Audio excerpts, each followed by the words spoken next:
নেদারল্যান্ডসের বিপক্ষে ২টা ম্যাচেই বাংলাদেশ আগে ফিল্ডিং করলো এবং খুব সহজেই চেজ করলো, ২টা সহজ জয় বাংলাদেশ পেল। সেকেন্ড ম্যাচে টসে জিতেও আগে ব্যাট করার সিদ্ধান্ত নিল না বাংলাদেশ দল, এবং এই ব্যাপারটা নিয়েই প্রচুর আলোচনা সমালোচনা হয়েছে।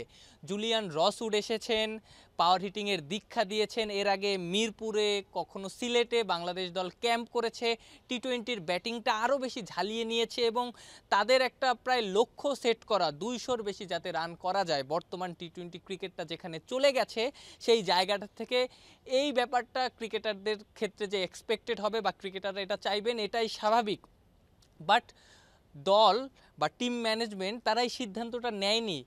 ব্যাটাররা কত রান করতে পারেন সেটা তারা ঝালিয়ে দেখার প্রয়োজন মনে করেননি। সো তাদের যে প্র্যাকটিসটা, তারা আসলে কত রান করতে পারেন ওই জায়গার প্র্যাকটিসটা তাদের আসলে হয়নি, তাদের ওই বিশ্বাসটা কিন্তু জন্মায়নি।